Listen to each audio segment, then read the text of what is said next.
Do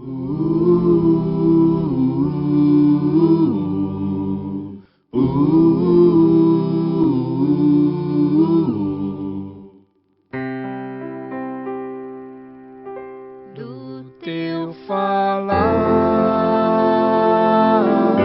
ó Salvador,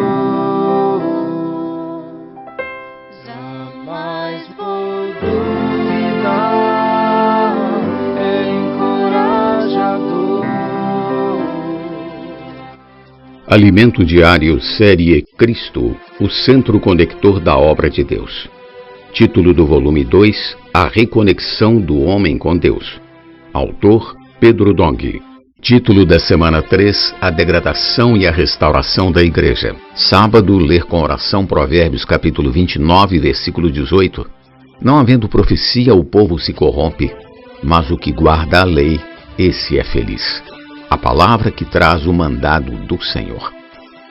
A história da igreja é rica em experiências e lições que ficaram como um legado para a posteridade. Infelizmente, muitos ignoram o que se passou nos últimos 20 séculos dessa história. A partir do século II, temos o período referente à profecia da igreja em Esmirna, descrita em Apocalipse capítulo 2, do versículo 8 ao 11. Foi um período de muita perseguição contra a igreja, e muitos cristãos foram martirizados pelo Império Romano. Mesmo em meio a tanto sofrimento, nesse tempo começou a decadência espiritual da igreja, pois com a morte do apóstolo João, não surgiu outro apóstolo que ministrasse a palavra profética. Por essa razão, os líderes das igrejas, preocupados, tentaram suprir essa carência. Ainda na época do apóstolo Paulo, a igreja foi instruída de que a liderança das igrejas estaria sob a responsabilidade dos presbíteros.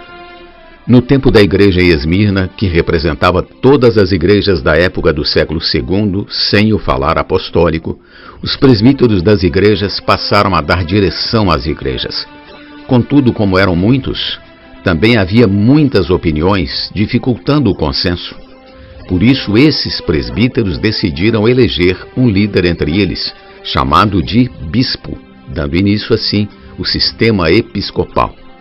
Na Bíblia, todavia, bispo e presbítero são a mesma pessoa. O termo presbítero realça sua pessoa, mais madura em relação aos irmãos da igreja, e bispo realça sua função, a de supervisionar a igreja. Por interpretação errônea, os bispos foram colocados acima dos presbíteros, surgindo a hierarquia na igreja. Os presbíteros foram dados à igreja para cuidar do rebanho de Deus, para pastoreá-lo. E assim, sem a presença dos apóstolos, surgiram os chamados pais apostólicos, que se esforçaram para não deixar que os ensinamentos dos apóstolos do primeiro século se perdessem. A hierarquia dos bispos deu margem a muita politicagem em busca por posições mais altas. O bispo de uma cidade maior tinha ascendência sobre o bispo de uma cidade menor. Foi assim que a igreja começou a se degradar, pois, de acordo com a Bíblia, a direção espiritual para as igrejas deveria ser dada por Deus mediante os apóstolos. Não havendo profecia, o povo se corrompe, mas o que guarda a lei, esse é feliz. Provérbios 29, 18. Essa porção declara que, não havendo profecia, isto é, palavra profética, o povo se corrompe.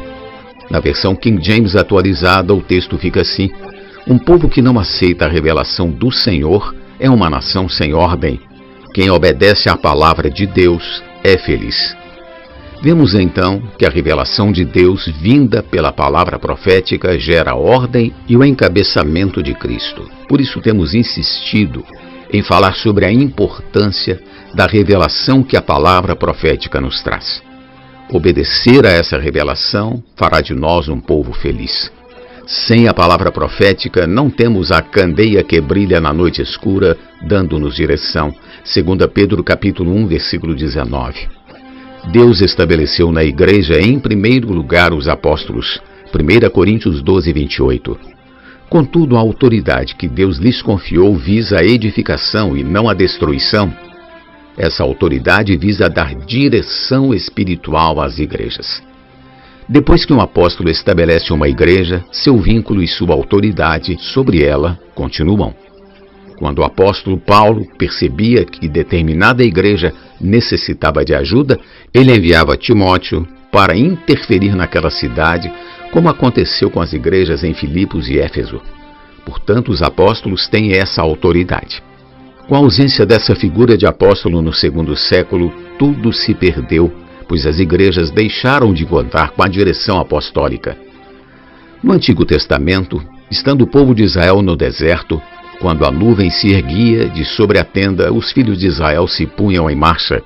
E no lugar onde a nuvem parava, aí os filhos de Israel se acampavam. Números capítulo 9, versículo 17. A nuvem indicava a direção que o povo deveria tomar, segundo o mandado do Senhor, versículo 18. A presença de Deus estava na nuvem, por isso o povo obedecia a sua direção. Havia uma direção, uma ordem, pois Deus é quem conduzia seu povo. Se cada tribo de Israel tivesse liberdade e autonomia para ir aonde quisessem, elas jamais entrariam na terra de Canaã. Se alguns decidirem arriscar-se, conduzindo sua igreja numa direção diferente, isso pode representar a perda da proteção de Deus e consequente morte espiritual. A cobertura da nuvem durante o dia e a coluna de fogo durante a noite foram fundamentais para a jornada do povo de Israel. Deus está com sua igreja, com seu povo.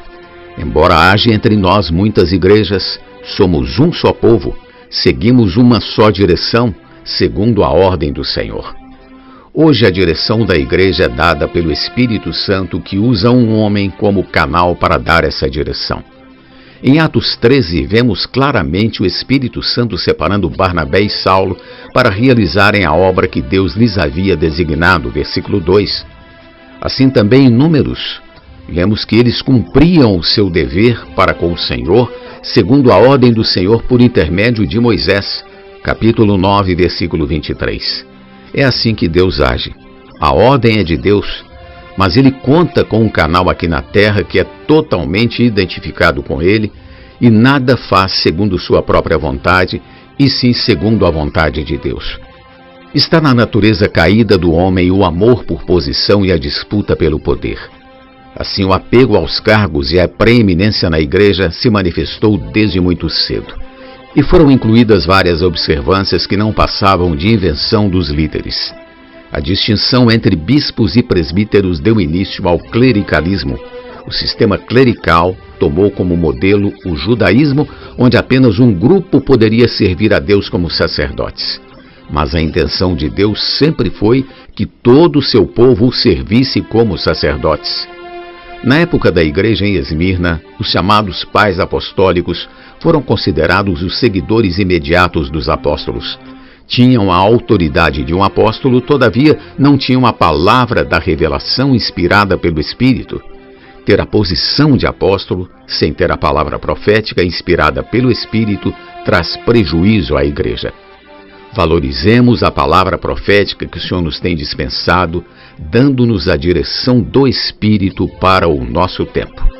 Pergunta de hoje: o que significa a nuvem para os filhos de Israel no deserto e para nós hoje? Jesus é o nosso Senhor. Do teu falar, ó Salvador, jamais vou duvidar, é encorajador, fiel me faz andar, faz tua glória eu ver, o mal vem derrotar. Fiel me faz andar, faz tua glória eu ver, o mal vem derrotar.